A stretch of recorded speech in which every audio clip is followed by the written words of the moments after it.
Hey everyone, welcome back. Icon here. Thanks so much for checking out another episode of Esports Analysis. And today, I'm going to give you just a tiny little bit of what you guys have been asking for. So I can't tell you how many times I've responded to comments where people just want to see some search and destroy. I've been avoiding it for quite a while now just because this is the one game type where teams can really have their own strategies, and I don't really want to sell anybody out in terms of the strategies that they've worked towards, how they rotate, where they flank, and stuff like that. But I figure that I can at least do a couple rounds. So what you're going to be watching today is this matchup between Atlanta and Dallas that happened in Minnesota. So I want to do this one because I think it's really interesting the first two rounds that Atlanta plays on offense, and then how they respond to basically what they were doing on offense when it's their turn to play defense. Now, again, last thing that I want to set up here is, remember, Dallas got blown out of the water against Chicago, but they won that search and destroy against Chicago extremely easily. So Dallas is one of those top tier search and destroy teams, and I think coming up this weekend in London, you guys are going to see that. But just keep that in the back of your mind as you see what Atlanta does to Dallas on this map. So as we go ahead and hop into this one, the first thing that you're going to notice, this static cam, I wish they would go away from it, but the nice thing about search is that we always have that mini map in the bottom left-hand corner. So we're going to go ahead, we're going to let this play out for just a second, and I'm going to stop it right about 1 second here. Okay. So clearly, when you start this, you can either go A or B. So minimap bottom left-hand corner, I'm going to go ahead and I'm going to draw on it. If this is where Atlanta is starting, obviously you can push towards A, or you can push kind of towards the middle towards B. The most popular push on this map in particular is over towards A. So I find it interesting that they went towards B to begin with here. Now, one thing that I'm going to show you, and this is the biggest mistake that Dallas makes here, is once Dallas comes off spawn, they have to have somebody watching this flank over here. There's nobody on that side of the map. In fact, this is one of the worst setups that I've ever seen because they have one person at A, and I know it's kind of hard to see the arrows.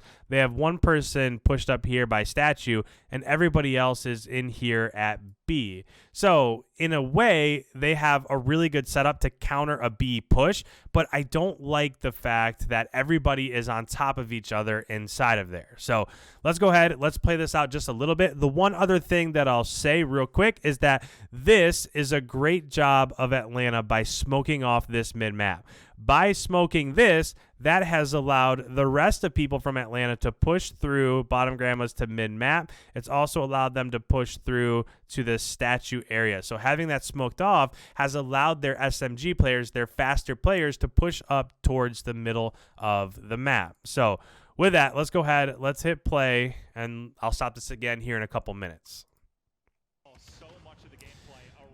So one thing that you should be taking note of is look how far the bomb is up already. You would probably have a little bit of experience playing search and destroy, and it's not very often that you'll have a bomb pushed up that far already. Now, Priesta does end up going down, and so there was Clayster was in bottom B, and that's a nice kill there from Clayster, but they easily could have won this round if Dallas had somebody on that left side flank. If they had somebody posted up over here, which they will make the adjustment to eventually, but this player here from Atlanta would also be dead. Then now you wouldn't have this route here, right? There's a window there where you can sneak into B. So if they had somebody watching that left flank, not only would they have that player down, but they also wouldn't be allowing that player to enter into B bomb room from that window that's on that side of the map. Let's go ahead and let it play again. So right now at this point in time, you can see that Shotzi is kind of watching over here towards A. I don't really like the fact that we're following him because he's really far away from the action. But as of right now, if you're Atlanta, really all you're trying to do is just play angles and get a pick. So right there, Abizi got a little bit of information. And that's one of the biggest things, right? In terms of search and destroy, one of the biggest things is getting information. So he just shot somebody in this window over here, and he saw him go back that way. So he knows where one person's at. Now, the next thing that he did, he threw a stun and he banked it off this wall. He was trying to get it inside that window, but he missed. And when it reflected down over here, it got a hit marker. So what that tells his teammates is that there's one person in top B room and there's one person in this back middle lane. So that's something to keep in mind as we start to adjust here. So remember, again, everything is all about getting information, and that's two things that he was able to tell his teammates is that, well, for now, they know where three people are. They know that there's somebody top B, somebody bottom B, and somebody mid-map.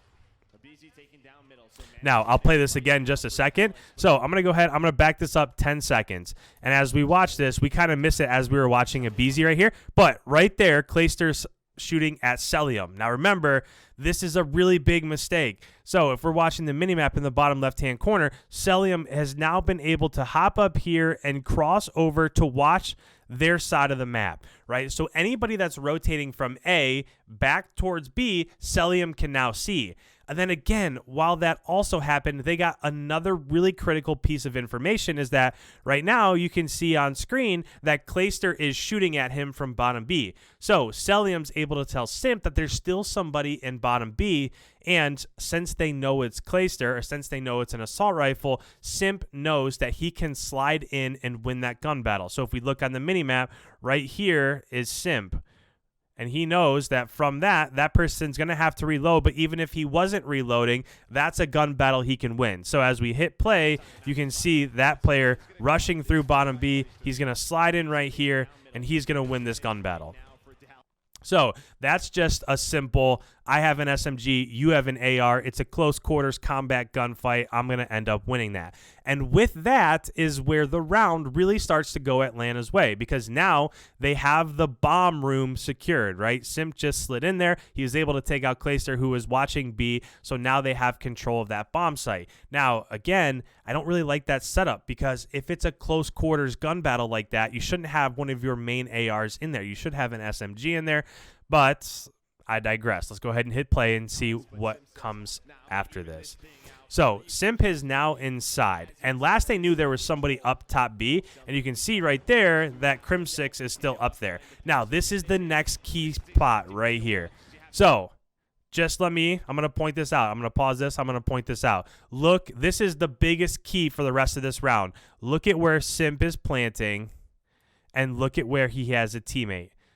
So a few things here is that if Simp plants over here, somebody can come in. So somebody from Dallas could come down these stairs, could come around this corner, and they could defuse, and then that would be hidden. They would be hidden by the bomb, right? So we wouldn't be able to defuse that.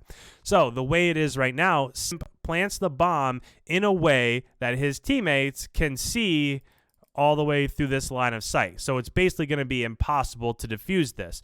Now, the other thing that I want to point out real quick, as this is happening on the minimap, and you see over on the left-hand side here, is that Celium just got a two-piece. So, again, as Dallas was rotating from A, so remember, Shotzi was up here sniping over A, as he was rotating back, and Huke was watching mid-map, and as Huke was rotating back, because they know that the bomb's going B now, Celium being posted up on this left side of the map right here has the advantage to get those kills. So not only did they get the kill inside the bomb site, but Celium was pushed up far enough to where he was able to take out those that were rotating back.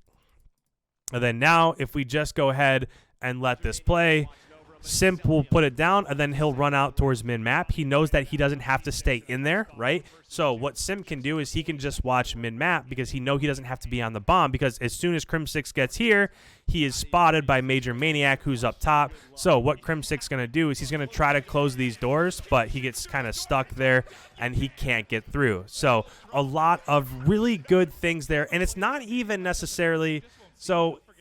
That round in particular, that round wasn't even really strategy-based. It was just playing the game in a smart way, getting into the bomb site, taking advantage of the SMG versus the AR, and then once you get the bomb down, planning it in a way that your teammates can see it.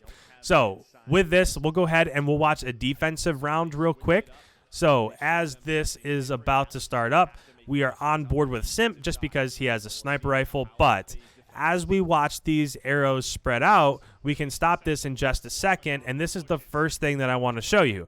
So Now, look at what a better setup this is from Atlanta. Now, Dallas does make an adjustment towards the end. They get 6-0, so the adjustment doesn't matter. But look, mini-map bottom left-hand corner. You have somebody on the left side of the map. You have somebody in top B watching this mid lane. You have somebody in this L area by statue watching this middle push. You have somebody here watching trench, and this is Simp with his sniper rifle watching here.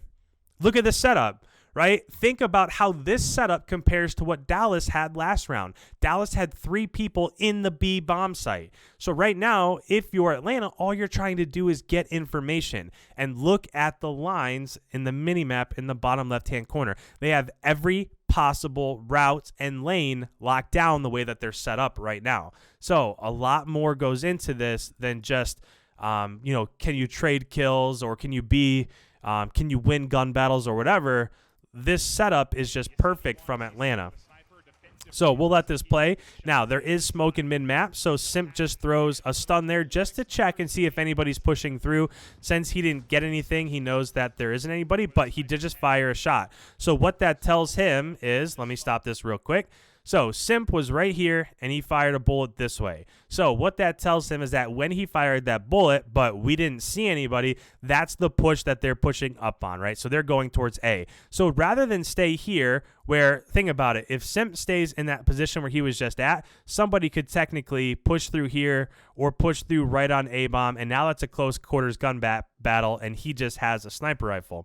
So what he's going to do is just very smartly and very easily, he's just going to go from this location, and he's going to push through, and he's going to go up top, and he's going to watch it from this window because he knows they're going that way. So he's just going to back up so that he has cover as Dallas's advance plays through.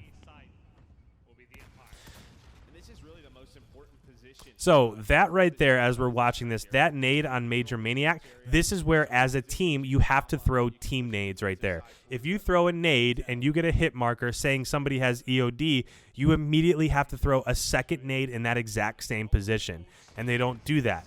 That's a wounded player that they have to get down. Now, again, so Simp, this is exactly what we were talking about. He moved from here. Now he's up top, and as soon as he did that, he was able to snipe and take down Illy, who was bomb carrier. Now, if you're one of these professional teams, you normally know the player that's going to have bomb, right? Most of the time, the same person delivers the bomb every round. It might switch up a little bit based on what side of the map you're going towards, but at this point in time, they probably know that since they got Illy down, that's where the bomb's going to be. So now let's talk about rotations. So as that snipe comes in, there's nobody over here on the left side of the map anymore, right? That person has pushed towards middle because they know it's not a B push. There's nobody inside B bomb. That person has pushed back behind, and now they're kind of providing support to this back A area. So as this is progressing, they're not staying spread out. They know that the bomb's going A, so they're all rotating lanes over to that side of the map so that they can provide support and trade out kills if necessary.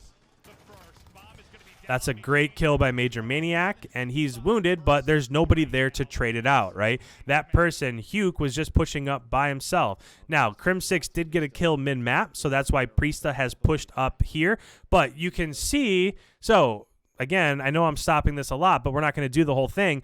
But we know that Abizi just died right here, and it came from Crim6, who was somewhere in the middle map right here. So what happened is Priesta pushed up here to statue, and then now this person that's on the left side, I think this is Celium, I'm pretty sure that's Celium, is now also watching. So if there's any sort of gun battle that happens right here, it's a 2v1. They can trade that out. Again, it's just smart Call of Duty. You don't want to enter a 1v1 gun battle over and over again and search and destroy. You want to have 2 people watching the same thing, and that's what they're doing right here. See now what can they pull off? You're just hoping Shotzi can hit a snipe or two to open things up. That's really the key to this round for Dallas Empire, but it's just so tough in all these positions. And again, you're sniping on the left side of the map. Simp gets a snipe. Crim6 goes to push through middle, but they know that that's where he killed Abizi from, and then they end up taking the round. Again, it's nothing crazy, right? It's just covering your routes when you get eyes, rotating to that side of the map, and then executing your kills. Now, last thing, we're going to watch one more round here. I know this video is getting a little bit long, and again, I don't want to watch the whole thing, but as this video starts here, I want you guys to think about, remember what they did last time, right? They pushed over towards B. Well, now Dallas is going to make that adjustment over towards B, and now they're going to go A. So this is just a well-rounded push here. So let's go ahead, let's stop this, let's point out a few things. So now Dallas's setup is a little bit better, right? If you're talking about first round, they have somebody watching the left side, they have somebody top B. This person I would like to be pushed up, right? They're a little bit further back. So this person would like to be pushed up so that they could watch this lane. And then these two people are right on top of each other. So this is kind of pointless in my mind because those two people can really only watch the same thing. Now, I know that the person that's a little bit forward is watching this left push and the person that's a little bit farther in the back is watching this right trench. But if you're that person on the right side, you have to be back a little bit further. Or you have to be up a little bit further because if this person was pushed up here, now all of a sudden you're on that hill head glitch and you can look over here towards trench and you can kill somebody that's pushing up that way. So Dallas's setup, as good as they are at search and destroy, everything's just a little bit off, right? There's a few people that are just a little bit out of position. So as we go ahead and play this, we'll try to watch the kill feed on the left, and we'll try to see what's happening here with Simp. But essentially right here, Simp is just providing support. So Abizi pushed up, and he is going to get traded. So if there's one thing that happened right here is that Abizi pushed up, he was a little bit aggressive, and he ended up getting traded out from the person that was back a little bit further behind the person that was on A bomb. So Crim6 was pushed up on A bomb. That's who went down, and Huke was the one that was right behind him providing support. So that, in essence, was just traded out. Now, what you're going to notice is that the people on the left side of the map have now started to rotate. At this point, everybody knows that this is an A push now. So they're going to go ahead and they're going to try to rotate. So Simp's throwing a nade over top, just trying to see if that person ended up pushing up, because if that person, so if Huke was pushing up towards that left side of the map, then they could throw a nade and they could double team that and they could finish that kill. So Celium pushed forward and Celium also went down. Now, the sign of a good Call of Duty search and destroy team, look at what's happening in the background right now. What has happened? Atlanta pushed up. Atlanta initially started 1, 2, 3, 4, and the bomb was back here providing support. All 5 people were on that side of the map. They were able to trade one out, but now they're one man down, right? It's a 4v3. So look what's happening.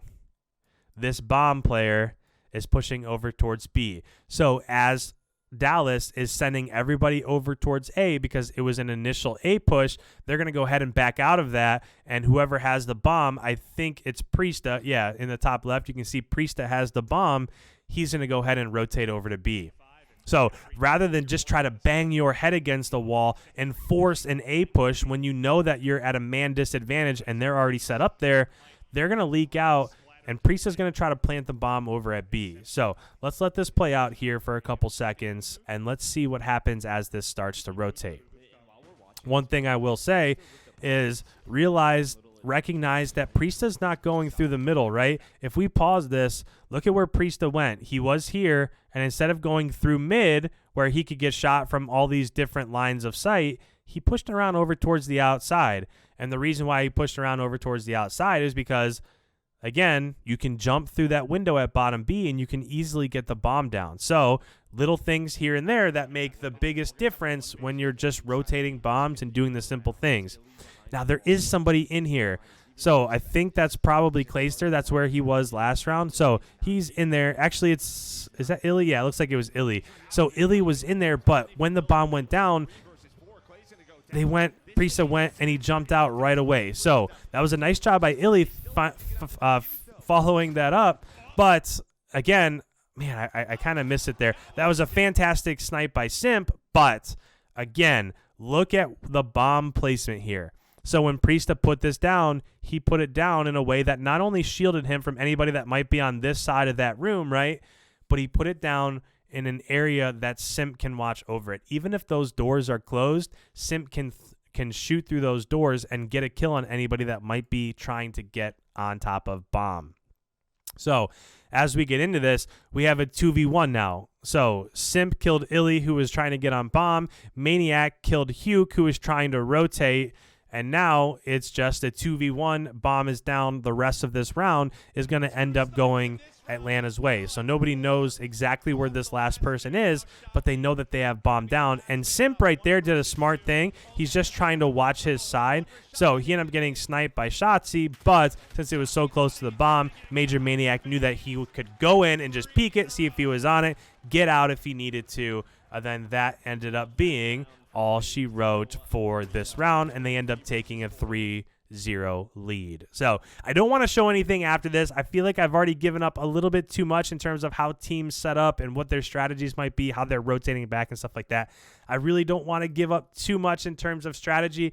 There are a couple other strategies that they play throughout this match for the last 3 rounds. So if you want to watch those, by all means, go look it up on the Call of Duty YouTube channel. So go look it up if you want to see those. But if you're new around here, make sure you hit that subscribe button. Leave a comment if you have any questions whatsoever. I respond to all questions. So any comments, make sure you leave them down below. Don't forget to leave a like before you head on your way. And thank you guys so much. I appreciate your support. It's unbelievable. Thank you guys. Thank you. Thank you. So with that, I'll catch you in the next one. We'll see you.